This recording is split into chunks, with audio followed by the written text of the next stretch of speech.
गले में बैजंती माला, गले में बैजंती माला, बजावे मुरली मधुर गाना, बजावे मुरली मधुर गाना, त्रिवर्ण में कुल्लल झलकाना, श्रवण में कुंडल झलकाना, नंद के आनंद नंदलाला, नंद के आनंद नंदलाला, गगन समे अंग कांति कारी, गगन संगे अंति क्रांतिकारी, राधिका चमक रही आली, राधिका चमक रही आली, लतन में ठाणे बनवाली, लतन में ठाणे बनवाली, भ्रमरती अलग कस्तूरी तिलक, चंद्र सी झलक ललित छवि श्यामा प्यारी, श्री गिरधर कृष्ण मुरारी, आरती पूंजी बिहारी की, श्री गिरधर कृष्ण मुरारी की, कनक में मोर मुकुट मोर मुकुट विरिसे, देवता दर्शन को करते, देवता दर्शन को करते, गगन सो सुमन राशि बरसे, गगन जो सुमन राशि बरसे, बजे मुरझंग मधुर मेरे भंग, ग्वालिनी संग अतुल्य रति गोप कुमारी की, श्री गिरधर कृष्ण मुरारी की, आरती पूंजी बिहारी की, श्री गिरधर कृष्ण मुरारी की, जहाँ ते प्रगट भई गंगा,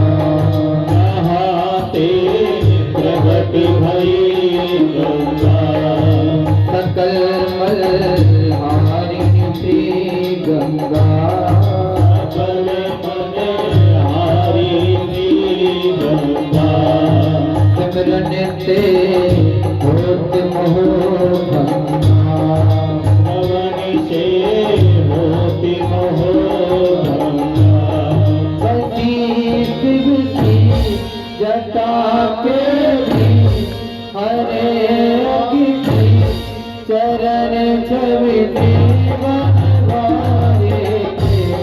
श्री गिरधर कृष्ण मुरारी की, आरती पूंजी बिहारी की, श्री गिरधर कृष्ण मुरारी की, चमकते उज्ज्वल तट रेणु, चमकते उज्ज्वल तट रेणु, बज रही वृंदावन वेणु, बज रही वृंदावन वेणु, जहु दिस गोप ग्वाल भेणु, जहु जिसे गोपी ग्वाले वेणु, हसत मृदु मंद चांदनी संग, कपट भगवत तेरे सुन दीन तुम्हारी, श्री गिरधर कृष्ण मुरारी की, आरती पूंजी बिहारी की, श्री गिरधर कृष्ण मुरारी की, आरती कुंज बिहारी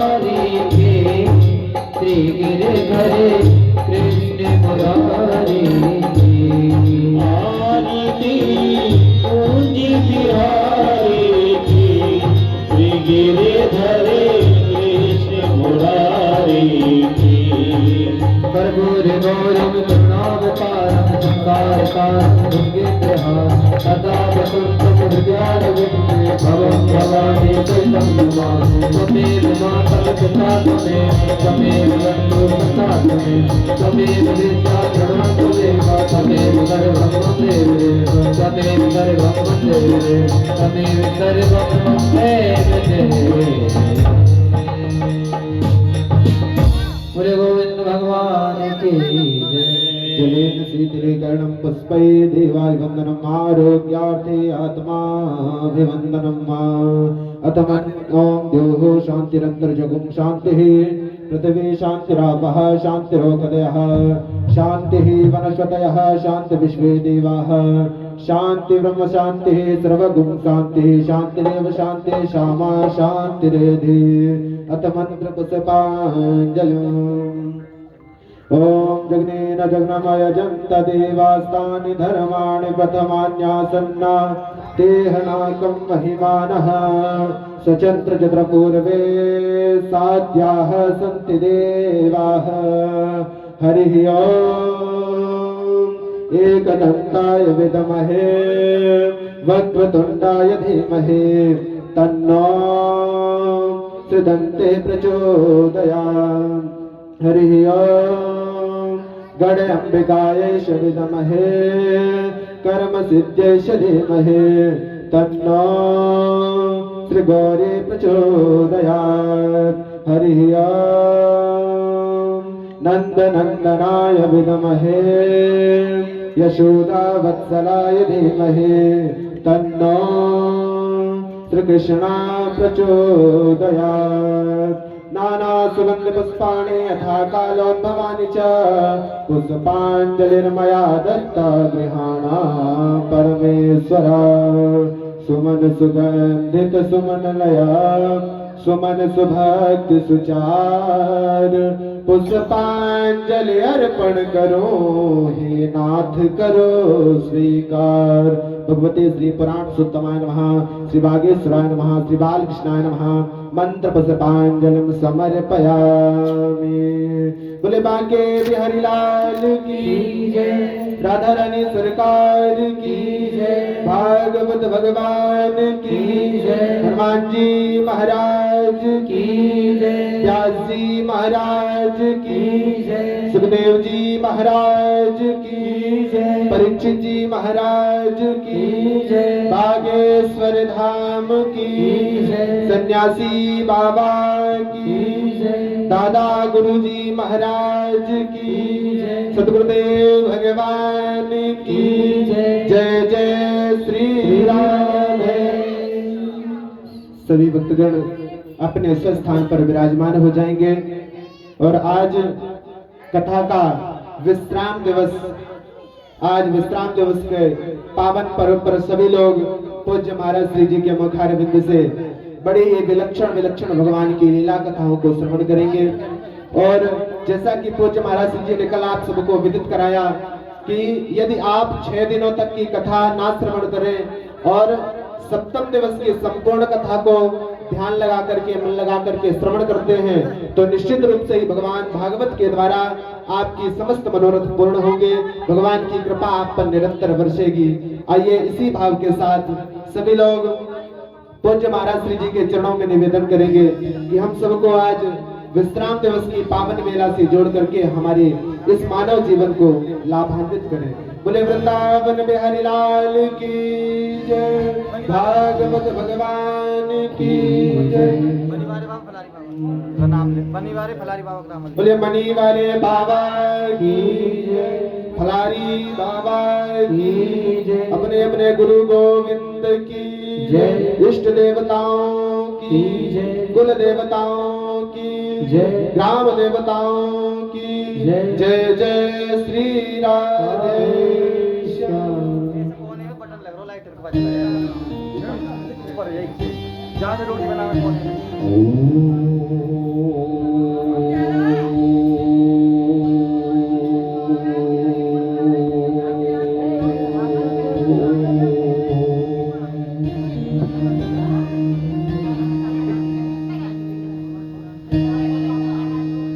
गुरुर्ब्रह्मा गुरुर्विष्णु गुरुर्देवो महेश्वरा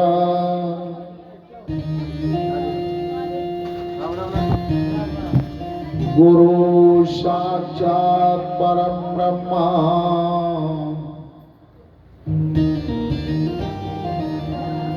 तस्मै श्री गुरवे नमः। अखंड मंडलाकारं व्याप्तं येन चराचरम्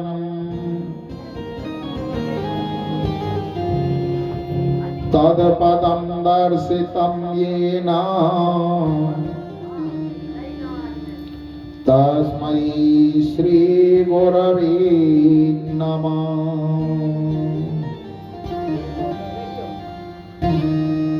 श्रीमन्महागणाधिपतये नमः।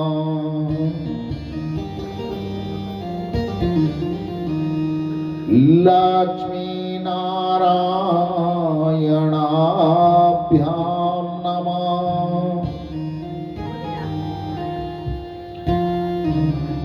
उमामहेश्वराभ्यां नमः।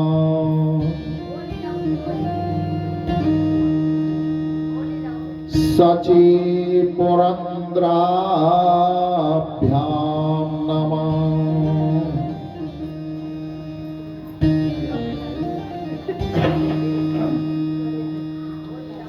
मातृपेचणकमलेभ्यो नमः।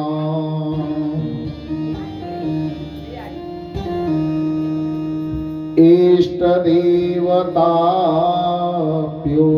नमः।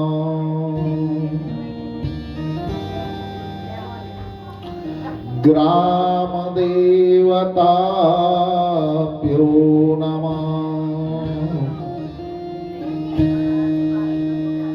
वास्तुदेवताभ्यो नमः। स्थानदेवताभ्यो नमः।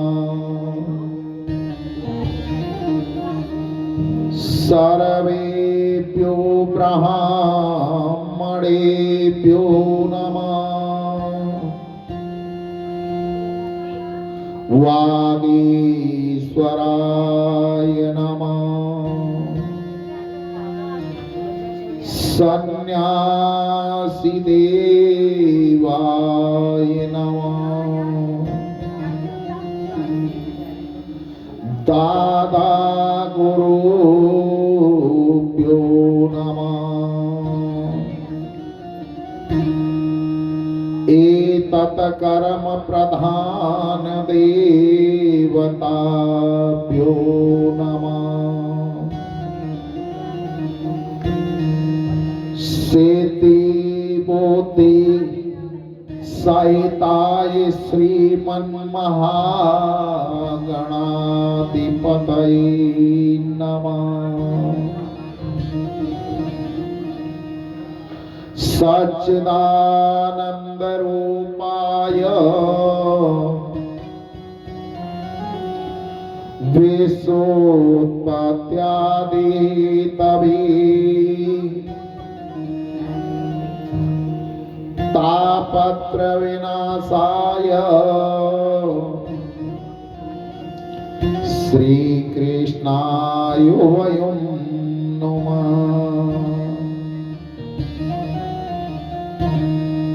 यं प्रव्रजन्तमनुपेतमपेतकीर्त्यम् द्वैपायनो विरह कातर्या जुहाव।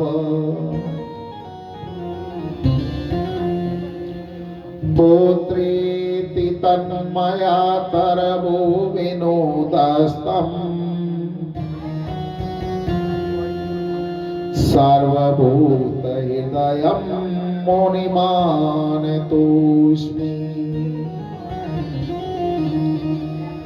कर्पूर गौरं करुणावतारम् संसार सारं भुजगेन्द्रहारम्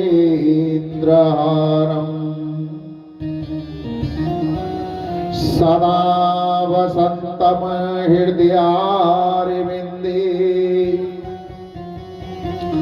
भवं भवानी सहितं नमामि। या देवी सर्वभूतेषु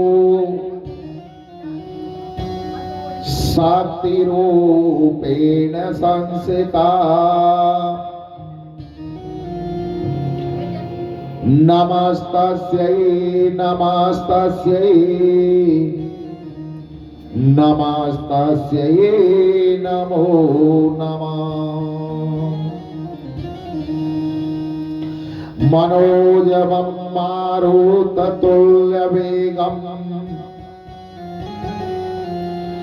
जितेन्द्रियं बुद्धिमतां वरिष्ठम् वातात्मजानवानरयूतमोख्यम् श्रीरामदूतं शरणं प्रपद्ये। शुक्लां ब्रह्मविचारसार परमां माद्यां जगद्व्यापिनी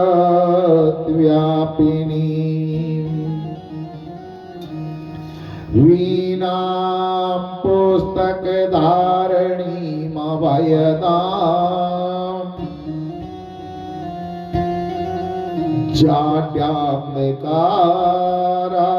जाड्यान्धकारापहाम्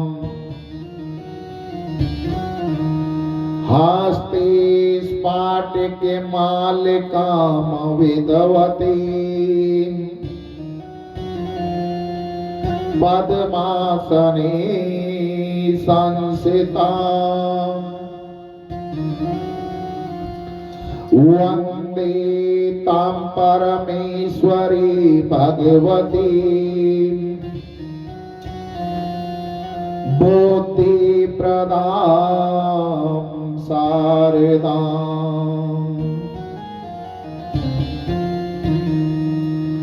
जय जय श्री राधा रमण जय जय श्री नवले किशोर जय गोपी चित चोर प्रभु जय जय माखन चोर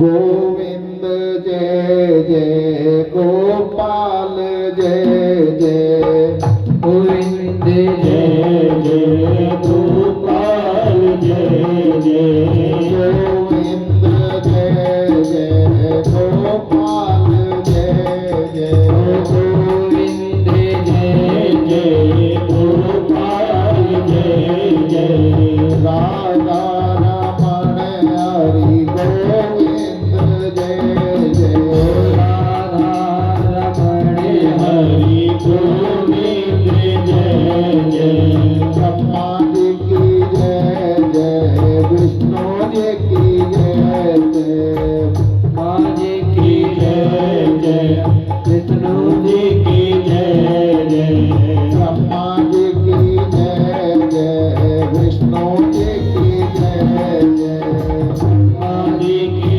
जय जय विष्णु जी की जय जय उमापति शिव शंकर की जय जय उमापति शंकर की जय जय गोविंद जय जय गोपाल जय जय गोविंद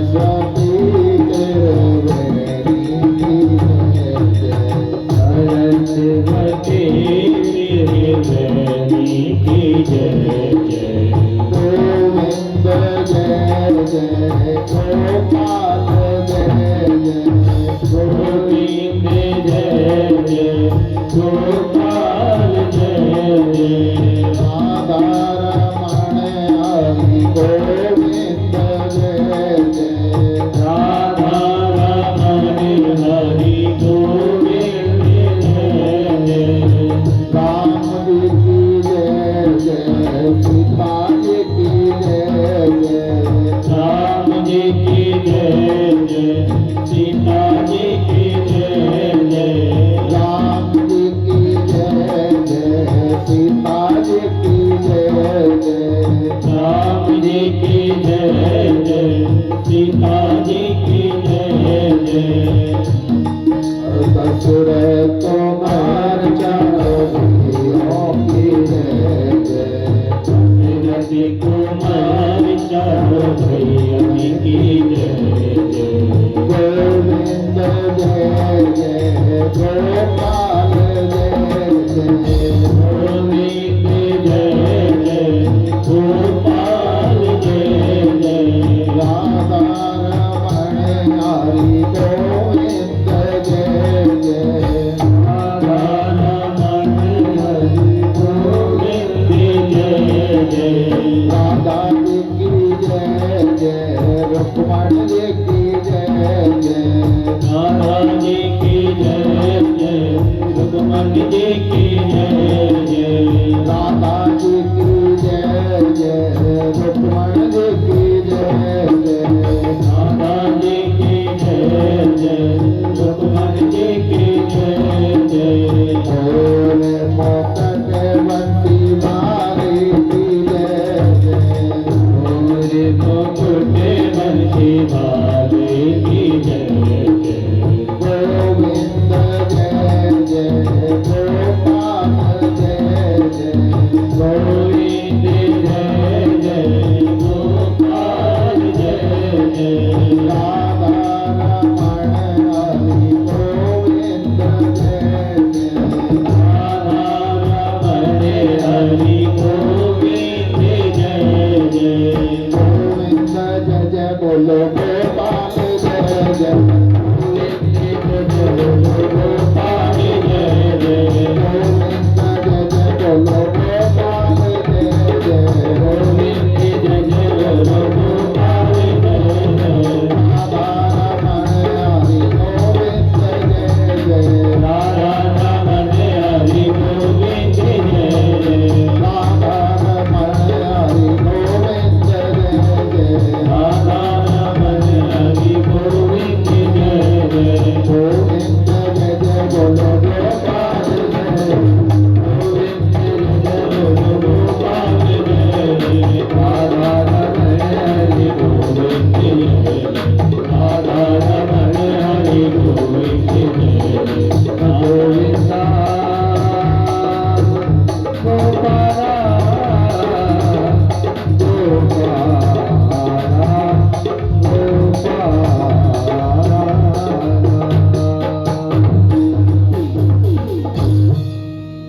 बोले गोविंद भगवान की जय जय जय श्री राधे श्याम। परम मंगल में परात पर अकलेश्वर अकारण करुणा वरुणाले भक्त वांछित कल्पतरु श्री विनिंदित पीतांबरधारी बाल कृष्ण लाल की वांगमयी मूर्ति श्रीमद् भागवत महापुराण है। बोलो श्रीमद् भागवत महापुराण की जय। बोलो सुखदेव जी महाराज की जय। बोलो परीक्षित जी महाराज की जय। बोलो भक्त और भगवान की जय। बोलो वस्ती माता की जय। बोलो गौ माता की जय। बोलो गंगा मैया की जय। बोलो जमुना मैया की जय। बोलो बागेश्वर धाम की जय। बोलो सन्यासी बाबा की जय। बोलो दादा गुरु महाराज की जय। बोलो भलारी बाबा की जय। बोलो बनीवारे बाबा की जय। बोलो अपने अपने गुरु गोविंद भगवान की जय। बोलो अपने अपने मताई बाप की जय। जय जय श्री राधे श्याम। आज सप्तम दिवस की कथा में प्रवेश करने से पूर्व जिनका चारों युग में प्रताप है, कलयुग के जिन्हें राजा माना जाता है, अगर भगवान की कथा का कोई सच्चा वक्ता है तो वो है हनुमान जी महाराज, और कोई सच्चा श्रोता है तो वो भी है हनुमान जी महाराज। ऐसे वीर बलवंत हनुमंत लाल के चरणों में प्रार्थना करते हैं, आवाहन करते हैं, निवेदन करते हैं, विनती करते हैं। कथा प्रारंभ होत है, आओ वीर हनुमान, आसन आई विराज कर, करौ सर्व कल्याण।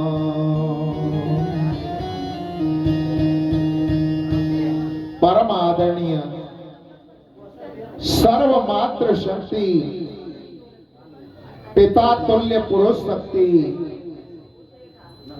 विप्र समाज, संत समाज, मेरे संगीतकार, भक्त श्रोता, और जहां तक मेरी आवाज जा रही है वहां तक के सभी भक्त प्रेमियों को मैं डॉक्टर संजय भारद्वाज व्यासपीठ से चरणों में कोटि कोटि नमन करता हूं। बोलो राधे राधे। सिया राम में सब जग जानी, भैया करऊं प्रणाम जोर जोग पानी, करऊं प्रणाम जोर जोग पानी। श्री सुखदेव जी महाराज राजा परीक्षित से कहते हैं कि हे राजन, मेरे गोविंद का प्रथम विवाह रुक्मणी जी के साथ में हुआ और रुक्मणी को लेकर के द्वारका आ गई।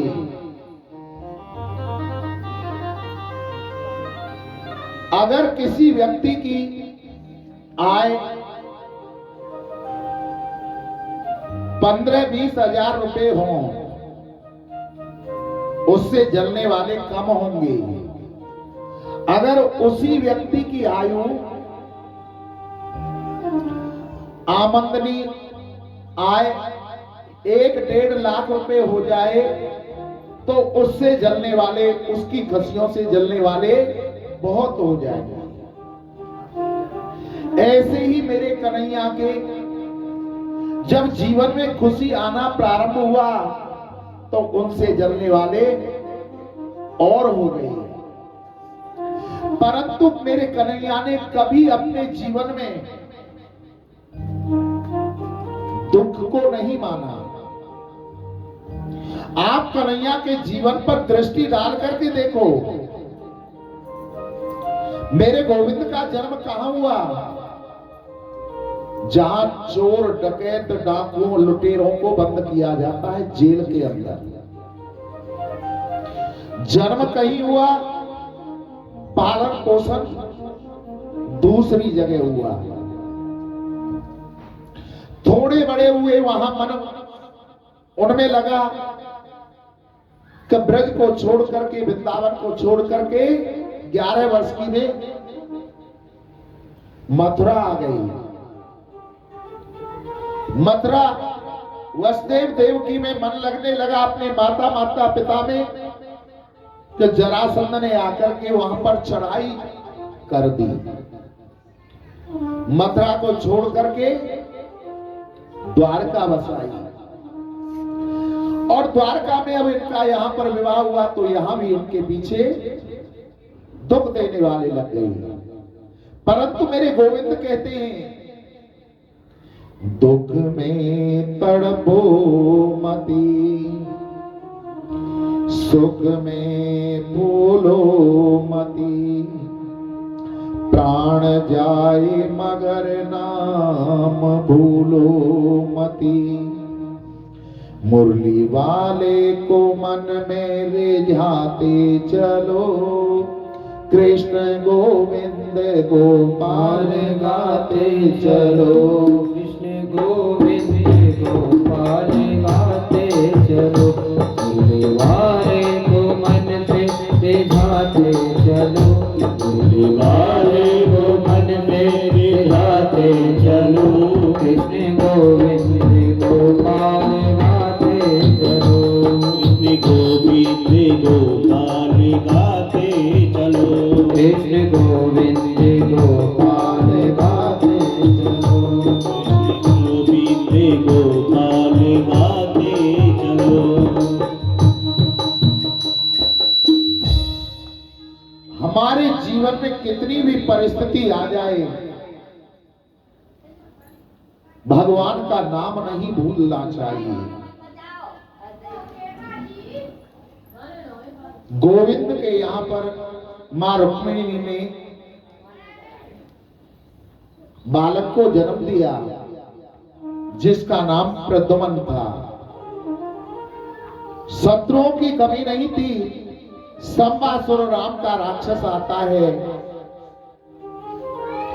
और प्रसूत का गृह से उस बालक को चुरा कर ले जाता है। आकाश मार्ग से जा रहा समुद्र में उस बालक को फेंक दिया। मछली उस बालक को निगल जाती है। उसी समुद्र के अंदर कुछ मछुआरे मछलियां पकड़ रहे थे। जिस मछली ने प्रद्युम्न को निगला था, वो मछली उन मछुआरों के जाल में फंस जाती है। मछुआरे अपने घर पर जाकर उस मछली को काटते बनाने के लिए विधाता की विडंबना देखो कि वो बालक उस मछली के गर्भ से, उदर से, पेट से जीवित निकल आता है। मछुआरे उस बालक को लेकर संबासुर के पास गई और जाकर के कहा कि महाराज, हमें मछली के उदर से, पेट से बालक प्राप्त हुआ है। संबासुर के यहाँ पर एक काम करने वाली स्त्री थी। उस स्त्री का नाम था विद्यावती। संबासुर उस बालक को विद्यावती को दे देता है और कहता है कि इसका पालन पोषण तुम ही करिए। विद्यावती उस बालक को रख लेती है, उसका पालन पोषण करती है।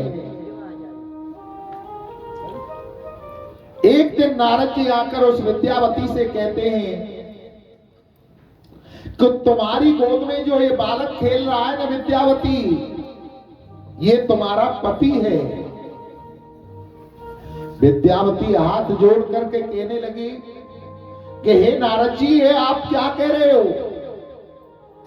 तो नारद जी ने कहा, जब सेवती सर ने न ओगारा, निर्गत काम बायो जरि छारा। कि भगवान शंकर जब तपस्या कर रहे थे, तुम्हारा पति कामदेव और तुम रति थी, भगवान शंकर की तपस्या को भंग करने के लिए गए। भगवान शंकर ने अपने तीसरे नेत्र को खोला कि तुम्हारा पति जलकर भस्म हो गया। तुमने भगवान शंकर से प्रार्थना की कि मेरा पति मुझे लौटा दो, कैसे भी उसका अपराध क्षमा कर दो।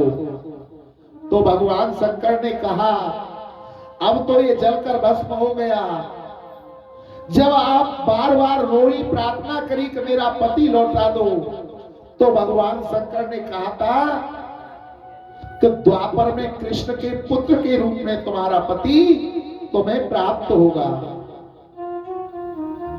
ये कृष्ण का पुत्र है, प्रद्युम्न इसका नाम है, और ये तुम्हारा पति है। विद्यावती उस बालक का पालन पोषण करने लगी, और जब वो बालक 20 वर्ष का हो गया तो विद्यावती ने सारी बात प्रद्युम्न को बताई। प्रद्युम्न ने संबासुर का वध किया और अपनी पत्नी विद्यावती को साथ लेकर के द्वारका आ जाता है। श्री सुखदेव जी महाराज वर्णन करते हैं कि जब तक प्रद्युम्न लौट करके आया, तब तक मेरे प्रभु के 16,108 विवाह संपन्न हो चुके थे। सुखदेव जी की ऐसी वाणी सुनकर के राजा परीक्षित कहने लगे कि हे प्रभु, हे गुरुवर, आपने तो मुझे केवल एक ही विवाह सुनाया जो रुक्मणी जी के साथ में हुआ, बाकी 16,107 विवाह कैसे हुए, उन्हें भी विस्तार से सुनाओ ना।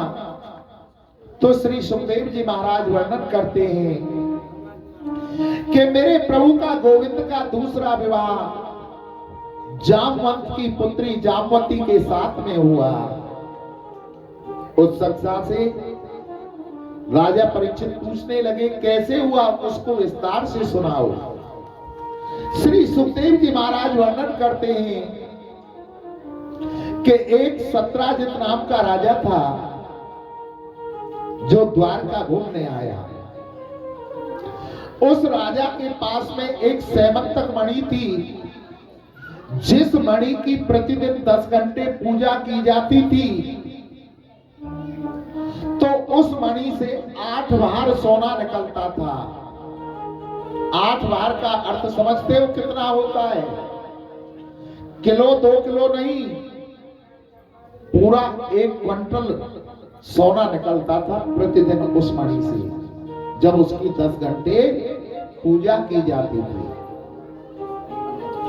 एक दिन राजा सत्राजित उस मणि को पहन करके कृष्ण की सभा में गए। द्वारकाधीश कृष्ण ने पूछा, हे राजन, तुम्हारे परिवार में कितने सदस्य हैं? सत्राजित कहने लगा, मैं हूं, मेरी पत्नी है, एक छोटा मेरा भाई है जिसका नाम प्रसेन है, और मेरी एक पुत्री है जिसका नाम सत्यभामा है। कुल मिलाकर 4 प्राणी हैं। द्वारकाधीश कहने लगे, फिर आप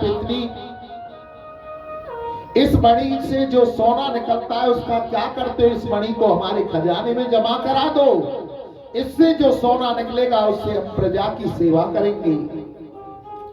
सत्राजित कहने लगा कि महाराज, मेरी मणि है, मैं जमा नहीं कराऊंगा।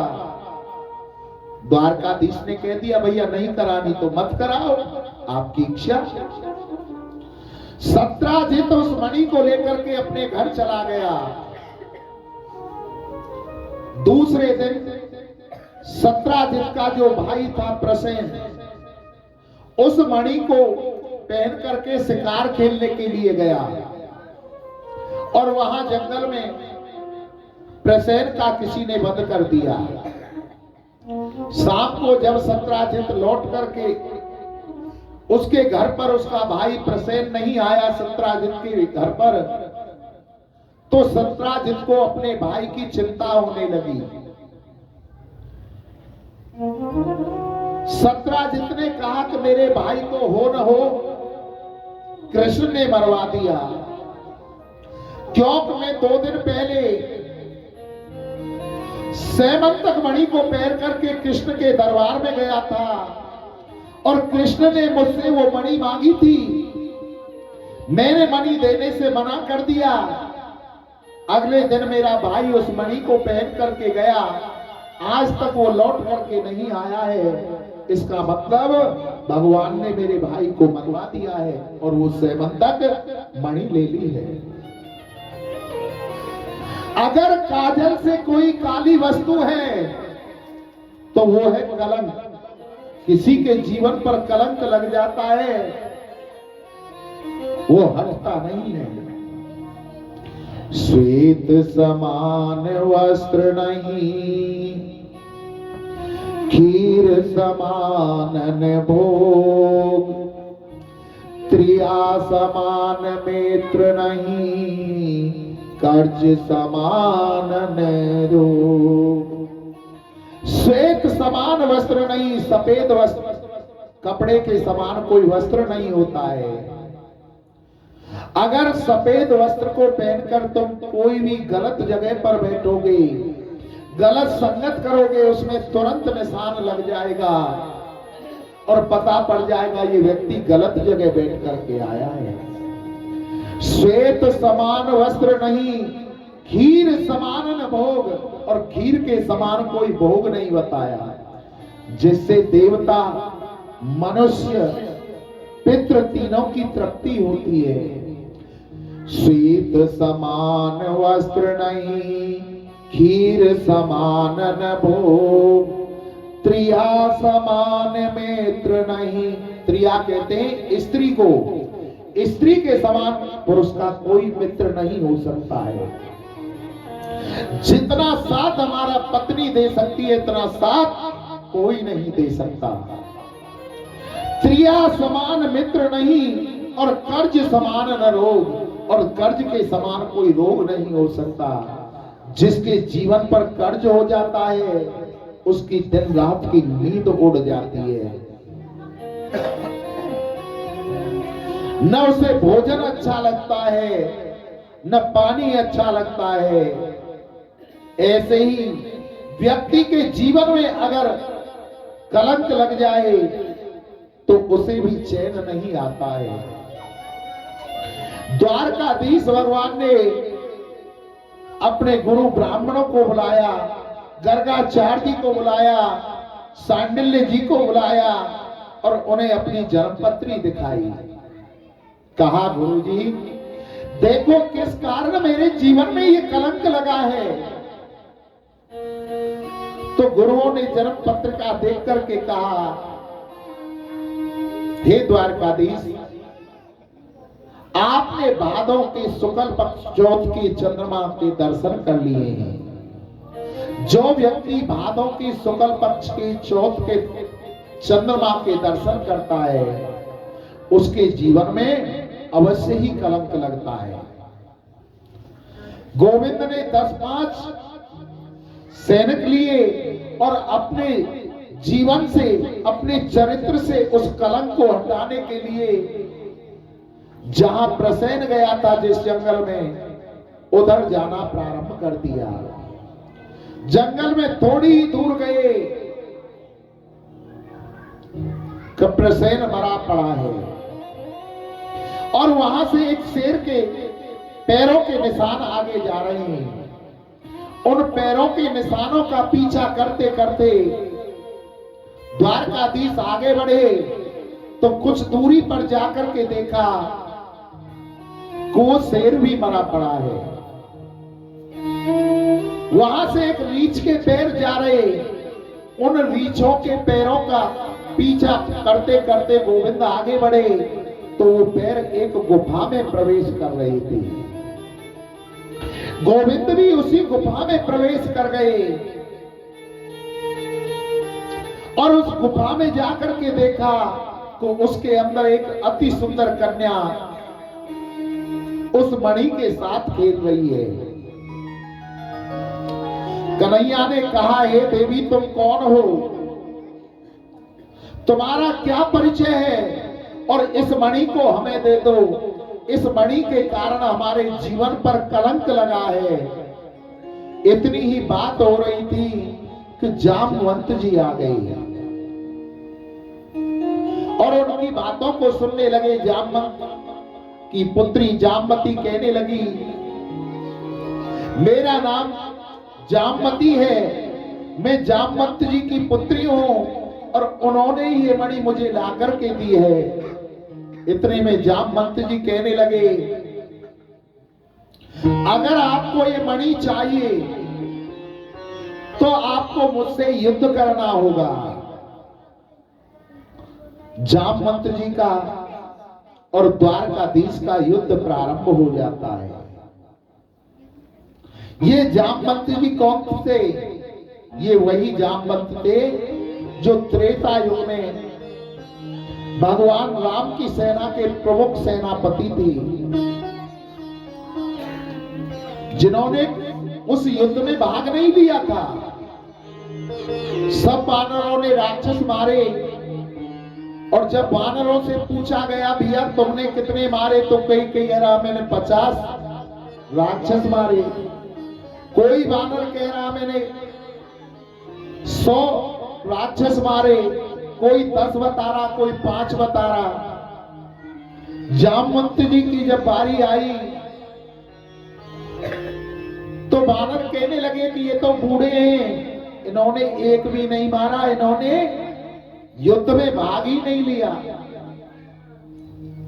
जब संपूर्ण युद्ध हो गया और भगवान राम ने जब उन वानरों से कहा कि तुम्हारे खातिर, तुम्हारे बल से, तुम्हारे प्रताप से, अपने साहस से मैंने इस युद्ध को जीत लिया है, तुमने मेरी सहायता की, अब मुझसे वर मांगो। तो जिसने जो वर मांगा प्रभु राम ने सबको वर दे दिया। बारी आई जामवंत जी की, तो जामवंत जी कहने लगे, हे प्रभु इस युद्ध को मैंने पूरा देखा है अपनी आंखों से, मुझे इस युद्ध में केवल 3 वीर दिखाई दिए। बोले कौन कौन से? सबसे पहले महावीर बजरंगबली जो समुद्र को पार करके लंका तक आ गए। दूसरे लक्ष्मण वीर जो मेघनाथ से लड़ गए और मेघनाथ का भी उन्होंने वध किया। मूर्छित तो हुए, शक्ति तो लगी, परंतु लक्ष्मण वीर हुए। और तीसरे वीर तो प्रभु आप हो रघुवीर, जिनकी बराबरी कोई नहीं कर सकता है। और मैंने देखा है कि इसमें केवल आपकी विजय हुई है। जहां देखूं, जिसमें देखूं, उसमें आपका ही स्वरूप दिखाई दे रहा था मुझे। आपने रावण को मारा, बड़े बड़े योद्धाओं को मारा। मैं देखूं तो सही तुम्हारी बाजियों में कितना बल है। अगर मुझे देना ही चाहते हो तो तुम मेरे साथ युद्ध कर लो। जो ये वानर कह रहे हैं कि जामवंत तो बूढ़ा है, इसके अंदर बल कहां है, मैं देखूं तो सही कि राम जी आपकी भुजाओं में कितना बल है।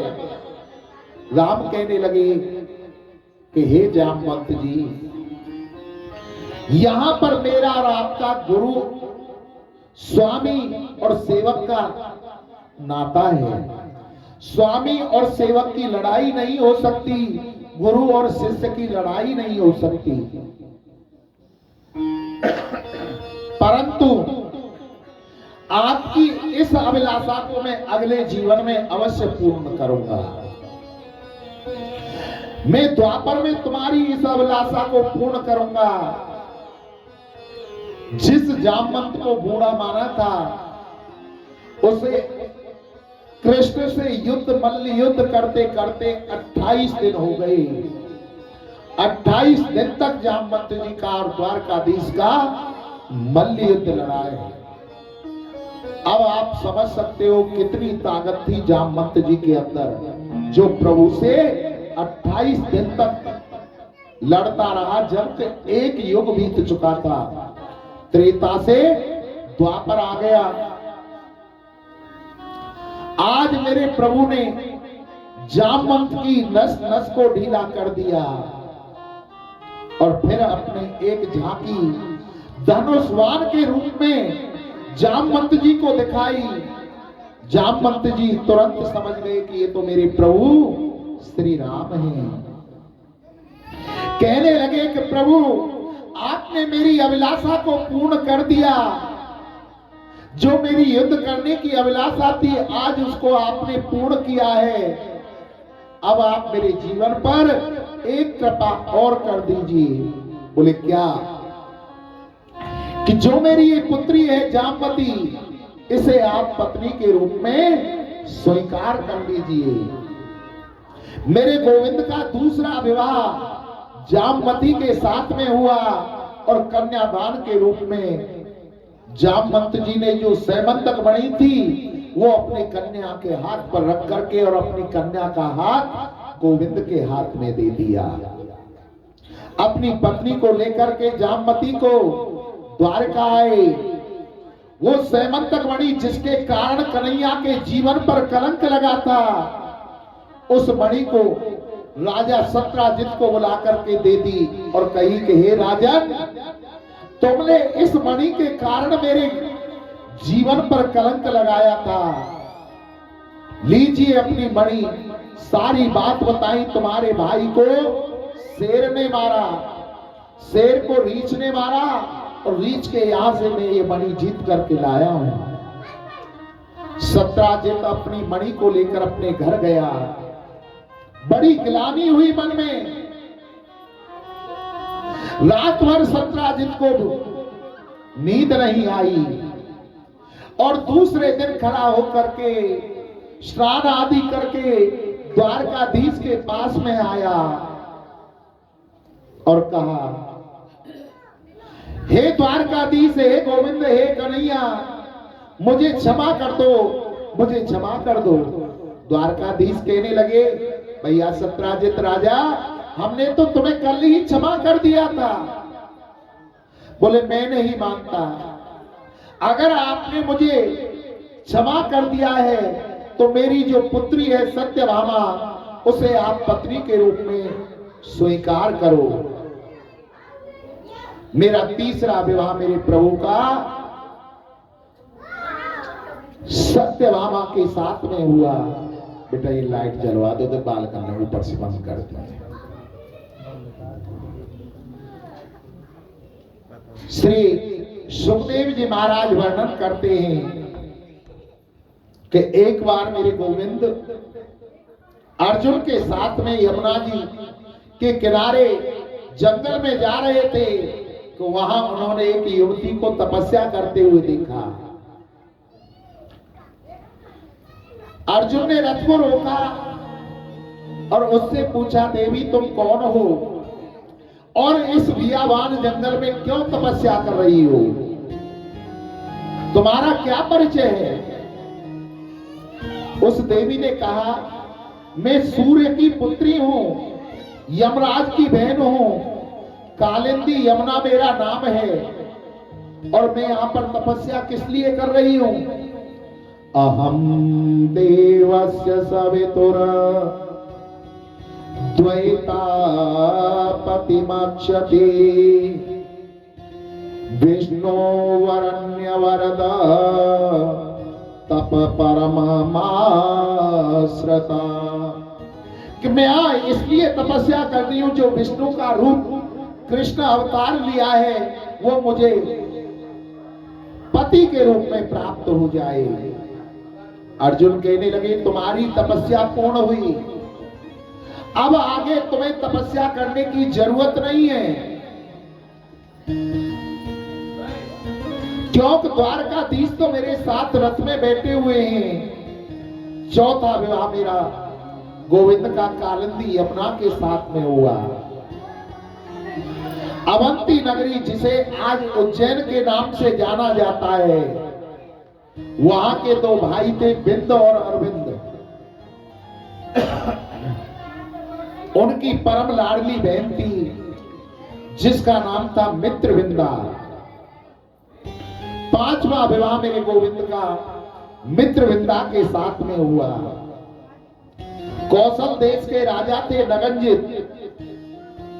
उन राजा के यहां पर 7 इतने बलशाली बैल थे।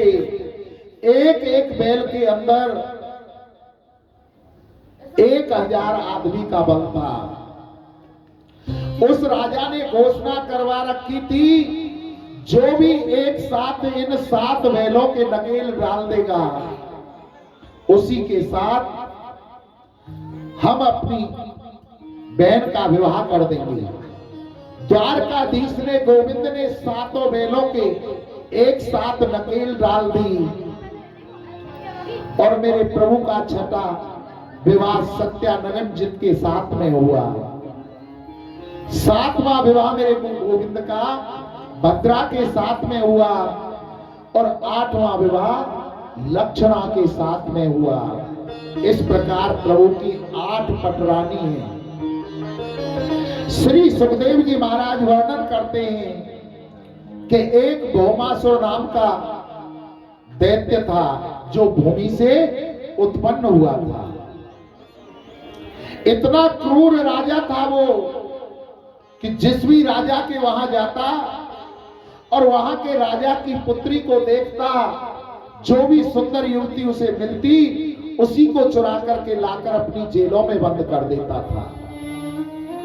और भौमासुर ने ये मन में संकल्प कर रखा था कि जब ये 20,000 हो जाएंगी राजकुमारियां, तब मैं इनके साथ में एक साथ विवाह करूंगा।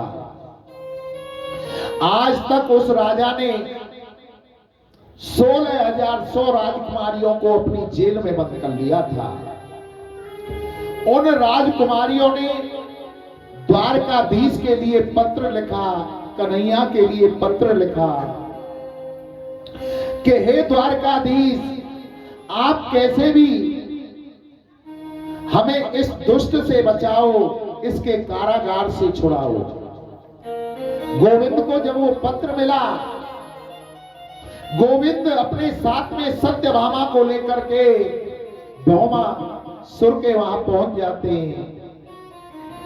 भौमासुर से युद्ध हुआ और भौमासुर का उद्धार मेरे प्रभु ने कर दिया। 16,100 राजकुमारियों को जेल से छुड़ाया और कहा, हे देवियों, अब तुम्हारा जहां मन करे वहां चली जाओ। 16,100 राजकुमारी हाथ जोड़ करके कहने लगी, हे द्वारकाधीश, हे गोविंद, आप जानते हो हम पवित्र हैं, हम जानते हैं कि हम पवित्र हैं, परंतु हम इस राजा की जेल में बंद रहे, हमारे जीवन पर कलंक लग चुका है। हमें इस जगत में कोई नहीं अपनाएगा। हमारे पास 2 ही रास्ते हैं, या तो आप हमें अपना लो या फिर हम आत्महत्या करें, और हमारे पास तीसरा कोई रास्ता नहीं है। द्वारकाधीश ने सत्यभामा को साक्षी मान करके 16,100 राजकुमारियों से एक साथ विवाह किया। इस प्रकार मेरे प्रभु के 16,108 विवाह संपन्न हुए। जो 8 पटरानियां हैं वो कौन कौन सी हैं? भूमि, जल, अग्नि, वायु, आकाश, मन, बुद्धि, चित्त और अहंकार। इन 8 चीजों पर प्रभु का अधिकार है। ये प्रकृति है और इनके ऊपर केवल परब्रह्म परमात्मा का अधिकार है। ये परमात्मा की पटरानियां हैं। 100 उपनिषद हैं, वो भी परमात्मा की पत्नी है। और 16,000 मंत्र हैं उपासना कांड के अंदर, जिनसे पंडित जी हमारे 16 संस्कार कराते हैं, जन्म से लेकर के मृत्यु तक के जो संस्कार हैं 16, उसके लिए 16,000 मंत्र बनाए हैं।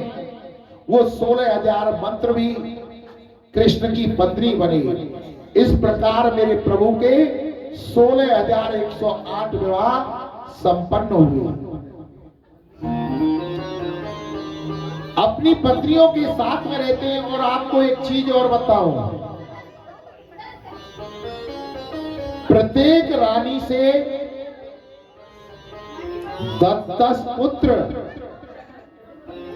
और एक एक पुत्री हुई। आप अंदाजा लगा लो कितना बड़ा कृष्ण का वंश हुआ। सब रानी कृष्ण से क्रोध करती थी, परंतु रुक्मणी जी कभी भी क्रोध नहीं करती थी। और सबसे ज्यादा क्रोध होता था सत्यभामा का, क्योंकि सत्यभामा के पिता की दी हुई सैमंतक मणि से राज चलता था। जो ज्यादा दहेज लेकर के आती है, ज्यादा धन दौलत लेकर के आती है, उसका नखरा तो अलग ही होता है। इसलिए सत्यभामा का नखरा जरा ज्यादा था। परंतु रुक्मणी जी ने कभी भी गोविंद पर क्रोध नहीं किया। गोविंद ने मन में सोचा, आज मैं ऐसा कार्य करता हूं जिससे रुक्मणी जी को क्रोध आ जाए। रुक्मणी जी जल का पात्र लेकर के आई और जल देने लगी तो कृष्ण ने क्या कहा, क्या जल दे रही हो? बात बात पर गलती करती जाती हो और मैं तुम्हारी गलतियों को क्षमा कर रहा हूं। कहां तक क्षमा करूं? मुझे नहीं जल लेना है। रुक्मणी जी कांपने लगी और हाथ जोड़ करके कहने लगी, हे स्वामी, मुझसे क्या गलती होगी? मुझे गलती तो बताओ मेरी। द्वारकाधीश कहने लगे, राजपुत्री सीता भूपेर लोकपाल विभूतिवी महानुभाव श्रीमदवि रूपदार्य बलोरजिता। कहां तक तुम्हारी गलती बताऊं? पहली गलती तो तुम्हारी यह है, तुम एक राजा की पुत्री थी और तुमसे विवाह करने के लिए शिशुपाल जैसे बड़े सुंदर सुंदर राजकुमार आए और तुमने उन राजकुमारों को छोड़ करके मुझ जैसे सांवले ग्वालिया से विवाह किया। दूसरा, तुम समझती हो कि मैं बलवान हूं। राजभयो विवद शुभ समुद्रम शरणं गतान बलवृद्धि कृत देशाना प्राणस्तन पासतान। मेरा जैसा डरपोक तो कोई आदमी हो ही का नहीं। जरासंध के डर के बारे में मथुरा को छोड़ करके भाग आया और समुद्र में आकर मैंने शरण ली और यहां आकर मैं बस रहा हूं। मेरे माता पिता का पता नहीं है। आप ये सोचती होगी कि मैं धनवान हूं, मेरे मित्र धनवान होंगे, मेरे सखा धनवान होंगे, तो ये भी आप गलत सोचती हो। मेरा कोई मित्र धनवान नहीं है। मेरे मित्र कैसे हैं? साधु संत महात्मा। और वो हर समय क्या गाते रहते हैं? गोविंद जय जय गोपाल जय जय राधा रमण हरि गोविंद जय गोविंद जय जय गोपाल जय जय राधा रमण हरि गोविंद जय जय राधा रमण हरि गोविंद जय जय राधा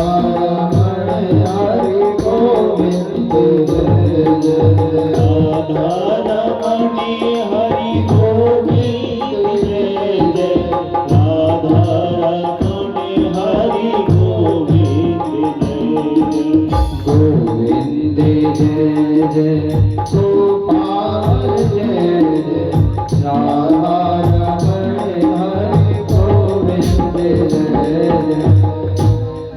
की जय। इतनी बात सुन करके रुक्मणी जी को क्रोध नहीं आया, बल्कि बिचारी रुक्मणी जी मूर्छित होकर पृथ्वी पर गिर पड़ी। कन्हैया ने सोचा कि मैंने तो सोचा था रुक्मणी जी को क्रोध आएगा, बेचारी ये तो बेहोश हो गई। और अंजू ने हमारा फिर आज माइक बंद कर दिया।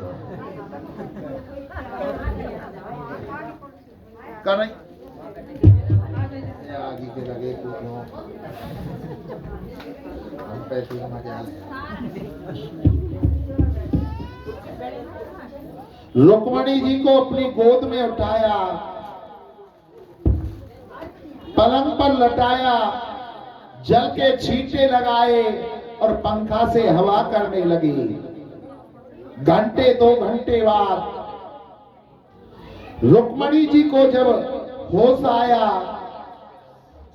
रुक्मणी जी हाथ जोड़ करके कहने लगी, हे द्वारकाधीश, हे प्राणनाथ, आपने एक बात भी गलत नहीं कही है। आपने प्रथम बात में कहा था कि मुझे शिशुपाल जैसे सुंदर व्यक्ति से विवाह करना चाहिए था, आप जैसे काले ग्वाले से क्यों विवाह कर लिया? रुक्मणी जी ने कितना सुंदर जवाब दिया, हे नंदलाल, यदि तुम लली होते ना, करोड़ों के गले कट जाते तुम्हारे ऊपर। तुम्हारा ये सांवला सूरत ही इतना मोहिनी है जिस पर दुनिया बावली हो रही है। और फिर आपने आगे कहा कि मेरे मित्र, सखा, साधु, सन्यासी, धर्मात्मा हैं, कोई धनवान लोग नहीं है। रुक्मणी जी कहने लगी कि धनवान कौन है इस जगत में? कबीर दास ने भी कहा है, कबीरा सब जग निर्धन, धन विनता नहीं कोई, धन विनता सोई जानिए, जाको राम नाम धन हो। इस जगत में अगर कोई धनवान है तो वही है जिसने गोविंद नाम का धन कमा लिया, राम नाम का धन कमा लिया। और वो धन किसके पास होता है? साधु, सन्यासी, धर्मात्मा, पुण्यात्मा, संतों के पास। तीसरा आपने कहा था कि मैं शरण लेकर के पड़ा हूं समुद्र के अंदर।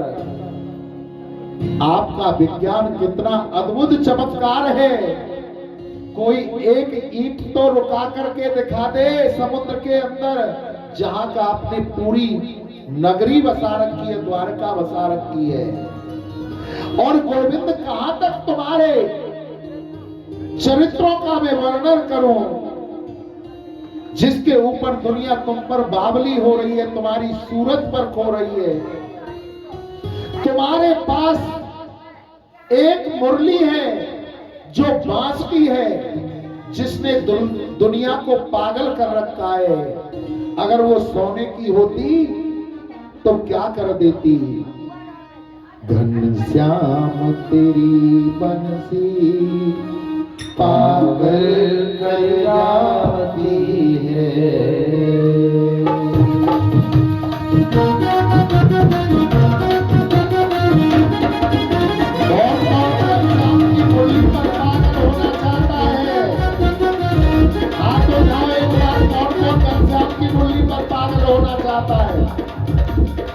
कोई नहीं पागल होना चाहता?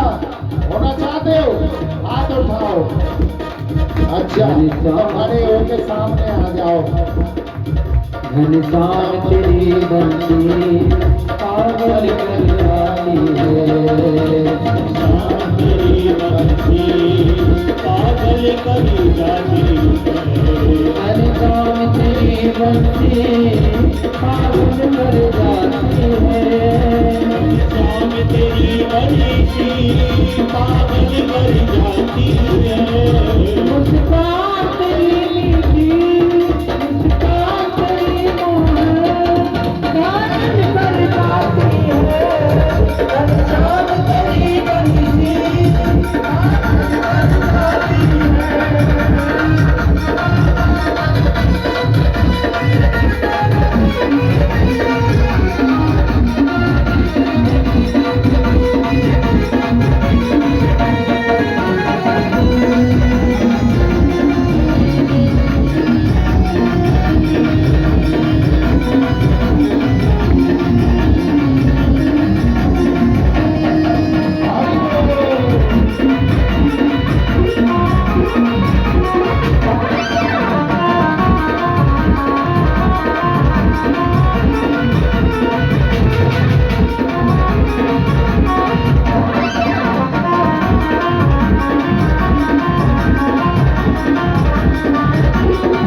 दुनिया मर जाती है मनसार तेरी मर्जी पागल कर जाती है मनसार तेरी मर्जी पागल कर जाती है।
दरिया को कहना बंसी ने सिखाया है दरिया को कहना बंसी ने सिखाया है दुख दरिया को कहना बंसी ने सिखाया है दुख दरिया को कहना बंसी ने सिखाया है हसीने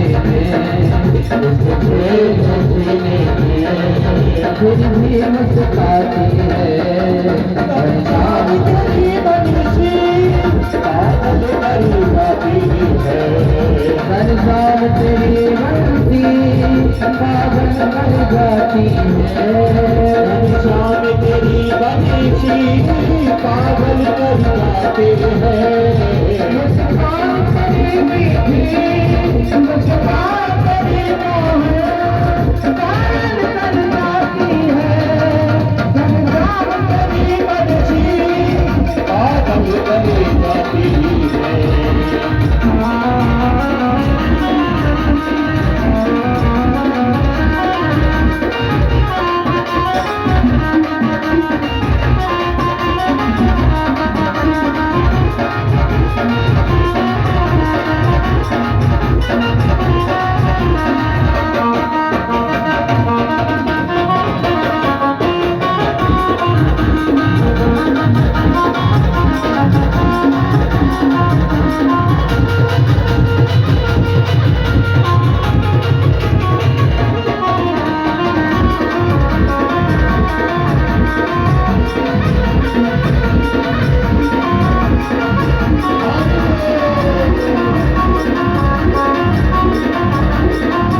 भैया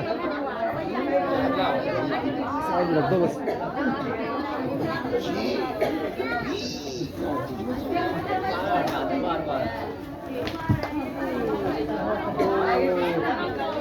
बोलो आनंद कंद भगवान की जय। भाई पालको तुम थोड़े से दूर रह जाओ, देखो कितनी बढ़िया रेलगाड़ी सी चल रही, छुकर ही छुकर छुकर ही छुकर।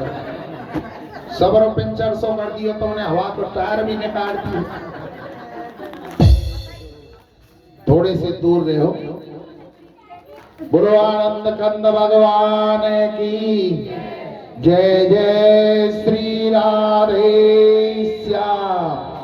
साधु जी सीताराम सीताराम, प्रेम से बोलो राधे श्याम राधे श्याम। श्री सुखदेव जी महाराज आगे वर्णन करते हैं कि हे राजन, भगवान के जो पोते हुए अनिरुद्ध प्रद्युम्न के पुत्र थे, अनिरुद्ध, उनके दो विवाह हुए। एक तो रुक्मी की पोती के साथ में और दूसरा विवाह वाणासुर की पुत्री थी उषा।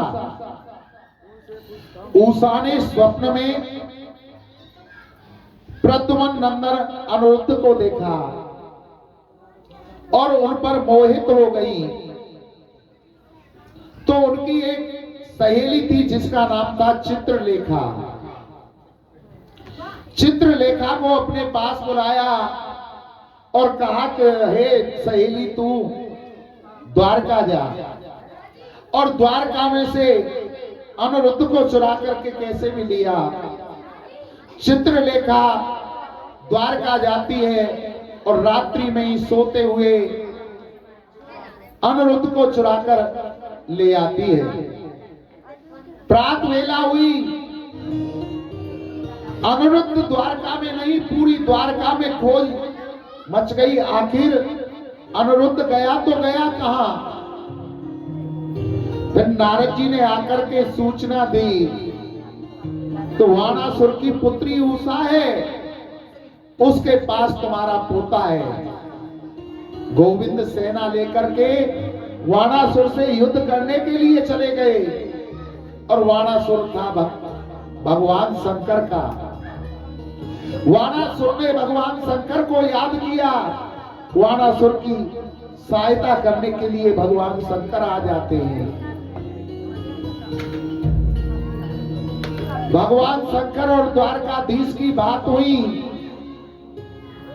परिणाम ये निकला कि उषा का विवाह अनिरुद्ध के साथ में करना पड़ा और अपनी पोते की बहू को लेकर के द्वारकाधीश द्वारका में आते हैं।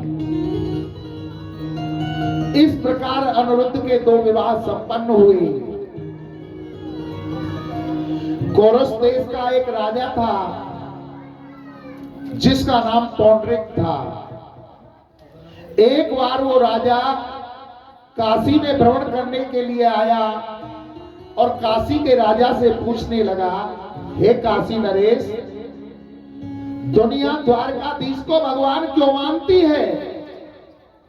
काशी नरेश कहने लगे, महाराज ज्यादा तो मुझे नहीं पता है, पर मैंने सुना है कभी कभी उनके पास में सुदर्शन चक्र आ जाता है, कभी कभी उनके 4 हाथ भी हो जाते हैं।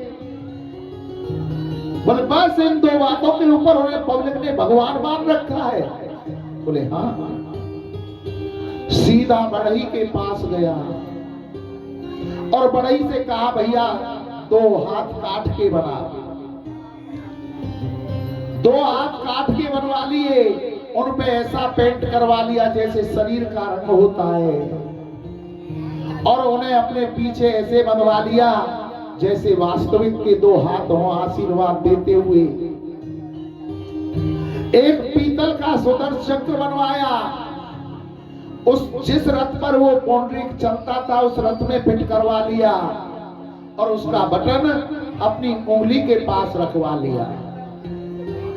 जब मन करता उस बटन को दबा देता तो सुदर्शन चक्र घूमने लगता, वो चक्र घूमने लगता।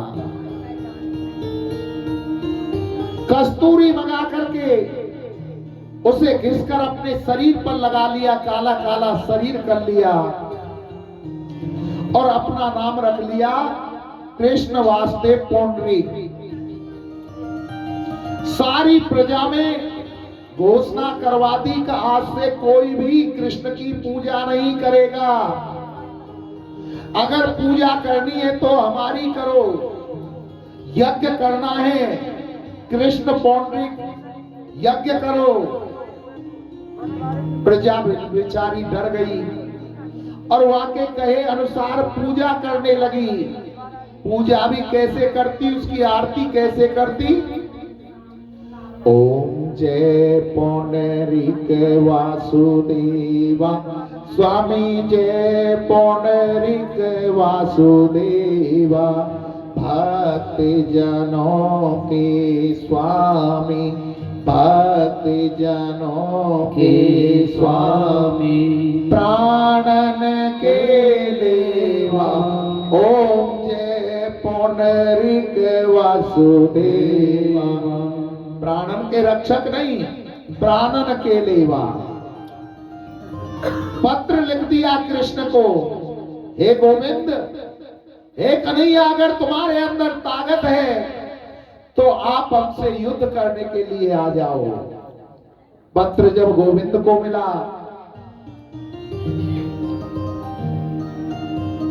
गोविंद युद्ध करने के लिए आते हैं।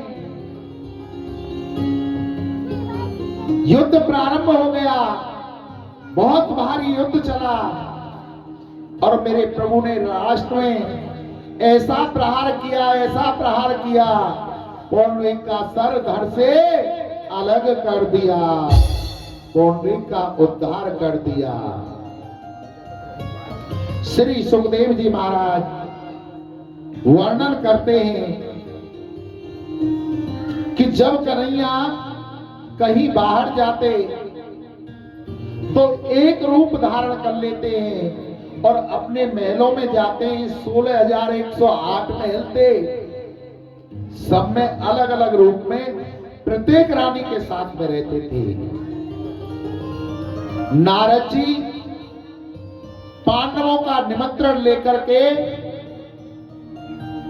द्वारकाधीश के पास में आते हैं और कहा कि हे गोविंद, पांडवों ने अपनी नई नगरी बनाई है जिसका नाम इंद्रप्रस्थ है और वो राजसू यज्ञ करने जा रहे हैं, आपके लिए निमंत्रण है। इंद्रप्रस्थ जानते हो, जिसे आज आप दिल्ली के नाम से जानते हो ना, यही इंद्रप्रस्थ है। इसी को पांडवों ने अपनी नई नगरी बनाया था। वो तो हमारे देश के अंदर मुसलमानों का राज्य आया, उन मुसलमानों ने हमारे देश को तो खोखला किया ही किया, उसके साथ साथ यहाँ के नगरों के नाम बदल दिए। भाग्यनगर हुआ करता था जिसे आज हैदराबाद के नाम से जाना जाता है। साम्य जी का नगर हुआ करता था जिसे आज औरंगाबाद के नाम से जाना जाता है। हरिगढ़ हुआ करता था जिसे आज आप अलीगढ़ के नाम से जानते हो। बहुत नगर थे ऐसे जिनके नाम मुसलमानों ने बदले। इंद्रप्रस्थ बनाया, परिक्रमा इधर से लगेगी।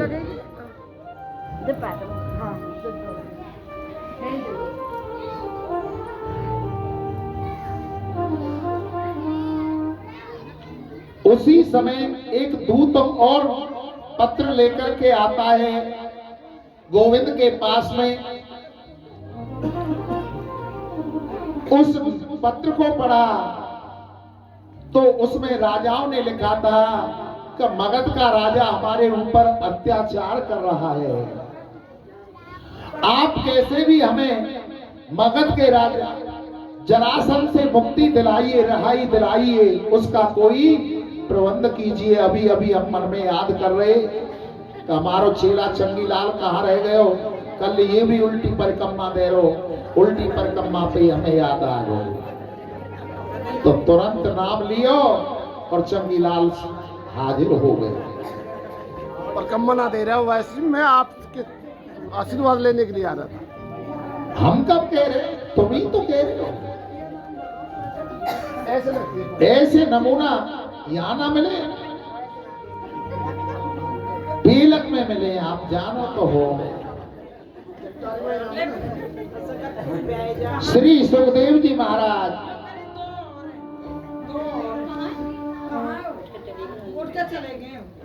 श्री सुखदेव जी महाराज आगे वर्णन करते हैं। गोविंद पांडवों के पास में पहुंचते हैं और पांडवों से पूछा कि हे पांडवों, तुम राजसु यज्ञ तो करने जा रहे हो, क्या सभी राजाओं को तुमने अपने हक में कर लिया है?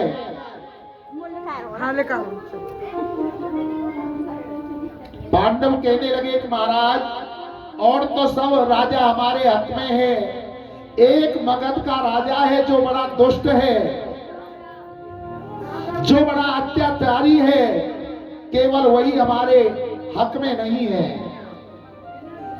बोले अगर ऐसा व्यक्ति दुराचारी है, दुष्ट है, जिससे सारी प्रजा दुखी हो, अगर ऐसे व्यक्ति को झूठ से, कपट से, छल से भी मार दिया जाए तो पाप नहीं लगता है। गोविंद ने अपने साथ में अर्जुन को लिया और भीम को लिया और वेश बदल करके तीनों ने ब्राह्मण का रूप धारण कर लिया और मगध के नरेश जरासंध के यहां पहुंच गए। जरासंध ब्राह्मणों का भक्त हो गया था बहुत कब से। 17 बार द्वारकाधीश ने, कन्हैया ने उसे हराया था। 18वीं बार जब 11,000 ब्राह्मणों को बिठा करके आया तो कृष्ण युद्ध से भाग गए, तब से ब्राह्मणों का भक्त हो गया। जरासंध ने देखा कि उसके द्वार पर एक नहीं, दो नहीं, 3 ब्राह्मण आए तो जरासंध कहने लगा, अहो भाग्य हमारे जो 3 ब्राह्मण पधारे। हे ब्राह्मण देवताओं, आपका बड़ा स्वागत है, कहो तुम्हें क्या दे दूं? कहने लगे राजन हमें कुछ नहीं चाहिए। बोले ऐसा तो हो ही नहीं सकता कि मगध नरेश के द्वार पर कोई ब्राह्मण आए और वो मगध लिए चला जाए। मैं इतना देता हूं कि जीवन में दोबारा कभी मांगने की उस ब्राह्मण को जरूरत नहीं पड़ती है। जब बार बार जरासंध ने ये बात कही तो उन ब्राह्मणों ने कहा, हमें पहले वचन दो कि हम जो मांगेंगे सो आप दोगे। जरासंध ने कह दिया कि मैं तुम्हें वचन देता हूं, जो तुम मांगोगे सो तुम्हें दिया जाएगा। ब्राह्मण कहने लगे, यो तन्नो देहि राजेन्द्रः द्वादशो यदि मन्यसे योद्धार्थिनो वयं प्राप्त राजन्यानान्य कांचनम। अगर आप देना ही चाहते हो तो हम तीनों में से किसी के साथ युद्ध कर लीजिए। जरासंध कहने लगा कि महाराज युद्ध और ब्राह्मण ये कहीं की संगति नहीं है, युद्ध तो क्षत्रिय को शोभा देता है। मैंने आपको वचन दिया है कि मैं आपके साथ युद्ध तो करूंगा, परंतु अपना वास्तविक परिचय दे दो। आप ब्राह्मण तो हो नहीं, ब्राह्मण का रूप धारण करके आए हो, आप कौन हो?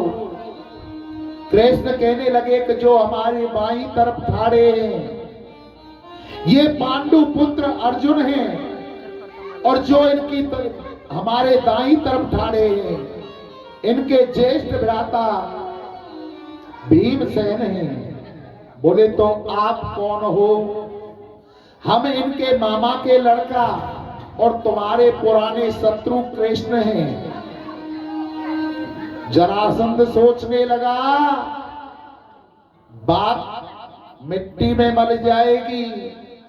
इस कृष्ण को मैंने 11,000 ब्राह्मण बैठार कर जब पर हराया था, अगर आज इस कृष्ण ने मुझे हरा दिया तो बात माटी में मिल जाएगी। जरासंध कहने लगा, हे कृष्ण, हम तुमसे युद्ध नहीं करते, तुम तो डरपोक हो, तुम तो बीच युद्ध में से भाग जाते हो, हमें तुम्हें से युद्ध नहीं करना। बोले किससे करोगे? जरासंध अर्जुन की तरफ देखे, भीम की ओर देखे और देख करके कहने लगा, अयम तो वैसया तुल्यो नाति सत्तो नते मे समा अर्जुनेन भवेत योद्धा भीमस्तुलं बलो ममा। कि ये बेचारा अर्जुन तो सूखा सा, पतला सा है, दुबला सा है, इससे क्या युद्ध करूं? हाँ, ये भीमसेन मोजा ताजा है,